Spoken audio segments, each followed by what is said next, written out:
ሰላም ለእናንተ ይሁን። የተወደዳችሁ የግሎሪ ኦፍ ጋድ ቲቪ ተመልካቾች በያላችሁበት ስፍራና ቦታ የጌታችን ኢየሱስ ክርስቶስ ጸጋና ሰላም ይብዛላችሁ። በጌታ ወንድማችሁ ነቢይ ዘካርያስ ወንድሙ ነኝ። በፊታችሁ የቀረብኩበት ምክንያት አንድ አጭር መልእክት ለመናገር ነው። ይህንን መልእክት በዓለም ዙሪያ ላሉ ኢትዮጵያውያን፣ ኤርትራውያን ሼር እንድታደርጉልኝ በጌታ ፍቅር አሳስባለሁ። በእግዚአብሔር ጸጋና እርዳታ ባለፉት ጊዜያት ላይ በህዳር 26፣ 27፣ 28 በጎንደር ሙሉ ወንጌል ቅጥር ግቢ ውስጥ ታላቅ የሆነ የወንጌል ፕሮግራም የወንጌል ኮንፈረንስ ተዘጋጅቶ ነበር። በእነዚህ ጊዜያት ላይ እግዚአብሔር በጸጋውና በምሕረቱ በኃይሉ ረድቶን በርካቶች ከጨለማ ወደሚደነቅ ብርሃን መጥተዋል። ብዙዎችም የታሰሩ ሰዎች ነፃ ወጥተዋል። እንደገናም የታመሙ ሰዎች ተፈውሰዋል። ክብር ሁሉ ለኢየሱስ ይሆንለት። እግዚአብሔር በሰጠን ራእይና ምሪት መሰረት በሰሜን ኢትዮጵያ ላለፉት 6 ዓመታት በአላማጣ፣ በወሎ ደሴ፣ በባህር ዳር፣ በደብረ ማርቆስ አሁን ደግሞ በጎንደር ኮንፈረንሶችን አካሂደናል። ከዚህም በኋላ ባሉ ጊዜያት ላይ በርካቶች ከበሽታ፣ ከሐዘን፣ ከጨለማ፣ ከዲያብሎስ ስራ ነፃ ይወጡ ዘንድ ይህ ፕሮግራማችን ይቀጥላል። ክብር ለኢየሱስ ይሆንለት።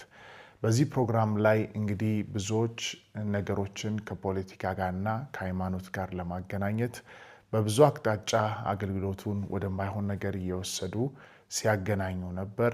እንግዲህ ይህንን ቪዲዮ በዓለም ዙሪያ ሆናችሁ በተለያየ ሃይማኖት ውስጥ ሆናችሁ የምትከታተሉኝ ወንድሞቼና እህቶቼ አንድ መልእክት ለማስተላለፍ በእናንተ ፊት ቀርብ ያለው እኛ የምንሰብከው የምናገለግለው ጌታችን ኢየሱስ ክርስቶስ የሞተ በሶስተኛውም ቀን ከሙታን የተነሳ የሰው ልጆችን ከጨለማ ወደሚደነቅ ብርሃን የሚያመጣ ብቸኛ አዳኝና ለነፍስም ለስጋም ፈውስ የሆነ አምላክ ነው። ክብር ለኢየሱስ ይሁንለት። ልንሰብክ የመጣ ነው የክርስቶስን ወንጌል ነው። የሰበክነውም የክርስቶስን ወንጌል ነው። እስከ መጨረሻ የምንሰብከው የኢየሱስን ወንጌል ነው። ይህንን ወንጌል እስከ ሞታችን ቀን ድረስ ወይ ጌታ እስከሚመጣ ቀን ድረስ በሁሉ አቅጣጫ በሰሜን፣ በደቡብ፣ በምስራቅ፣ በምዕራብ በዓለም ዙሪያ ሁሉ እንሰብከዋለን።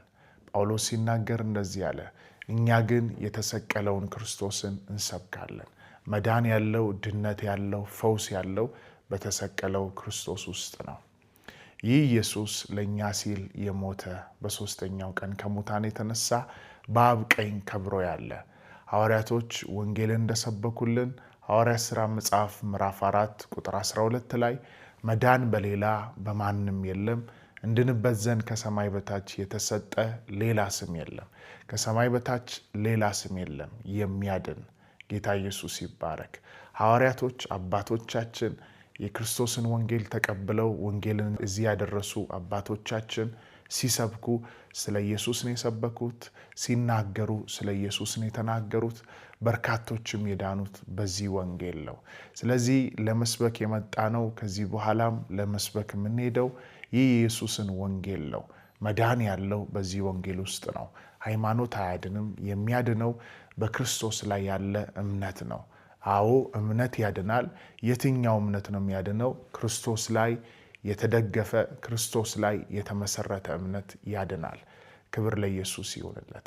ስለዚህ ይህን ቪዲዮ እየተከታተላችሁ ያላችሁ ቅዱሳን አሁንም የክርስቶስ ወንጌል በሁሉ አቅጣጫ በሰሜን፣ በደቡብ፣ በምስራቅ፣ በምዕራብ ይሰራል። ለምድራችን ኢትዮጵያ፣ ኤርትራ እንድትጸልዩ በጌታ ፍቅር ጥሪ ያደርጋለሁ።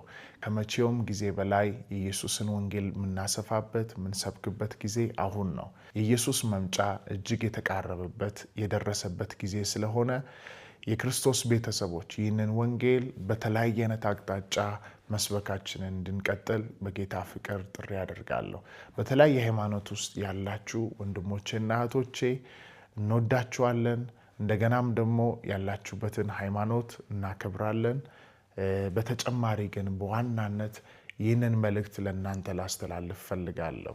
ሰዓቱ በጣም ስለተቃረበ፣ ጊዜው ስለደረሰ፣ የኢየሱስ መምጫ ስለተቃረበ ኢየሱስን ወደ ልባችሁ እንድታስገቡ ኢየሱስን እንድትቀበሉ በጌታ ፍቅር ጥሪ ያደርጋለሁ። በሰሜን ያላችሁ ቅዱሳን፣ በሰሜን ያላችሁ የጌታ ቤተሰቦች ከመቼውም ጊዜ በላይ ወገባችሁን ታጥቃችሁ በጸሎት በክርስቶስ ኢየሱስ ወንጌል እንድትበረቱ ጳውሎስ ኤፌሶን 6:10 ላይ እንደተናገረ በጌታና በኃይሉ ችሎት የበረታችሁ ሁኑ አለ። መበርታት ያለብን ጊዜ አሁን ነው። በተለያየ አይነት አቅጣጫ የሚነሳብንን ዛቻ፣ ክፉ ነገር ሁሉ ወደ ጎን አድርገን በክርስቶስ ኢየሱስ ልንበረታ ይገባል። ጌታ ኢየሱስ ይባረክ። ለዚህ በጎንደር በነበረን ፕሮግራም ላይ የክርስቶስ ወንጌል ብቻ ተሰብኳል። ወደዛ ምድር ስንሄድ የላከን የሰማያዊው መንግስት ነው። ኢየሱስ ክርስቶስ በሰጠን ቃልና በመንፈስ ቅዱስ ምሪት ወደዛ ምድር መተናል። ሙሉ ወጫችንን በሙሉ በራሳችን ሸፍነን ወደዛ ፕሮግራም መተን ኢየሱስን ወንጌል አገልግለን ተመልሰናል። ስለዚህ ከዚህ በኋላም ባሉ ጊዜያቶች ላይ በሰሜን ኢትዮጵያ ላይ፣ በደቡብ፣ በምስራቅ፣ በምዕራብ ኢትዮጵያ ላይ ይህ ወንጌል በኃይልና በስልጣን ይሰበካል። የጌታ ቤተሰቦች ከዚህ በኋላም ባሉ በክርስቶስ ኢየሱስ ወንጌል ፕሮግራሞችና የወንጌል ስራዎች ላይ፣ የቤተ ክርስቲያን ተከላዎች ላይ የጌታን ስራ አብራችሁን እንድትሰሩ በጸሎታችሁ፣ በገንዘባችሁ፣ ባላችሁ እውቀት አብራችሁ እንድትቆሙ በጌታ ፍቅር ጥሪ ያደርጋለሁ። ሰዓቱ እጅግ ስለተቃረበ፣ የኢየሱስ መምጫ እጅግ ስለደረሰ አብራችሁ በመቆም የክርስቶስን ወንጌል እንድታሰፉ በጌታ ፍቅር ጥሪ ያደርጋለሁ። ጌታ ኢየሱስ በነገር ሁሉ ዘመናችሁን ይባርክ። በተለያየ አይነት ምድር ዳርቻና ስፍራ ላይ ሆናችሁ እየተከታተላችሁ ያላችሁ ጌታ ኢየሱስ ይወዳችኋል። ኢየሱስ የነፍስም የስጋም ፈውስ ነው።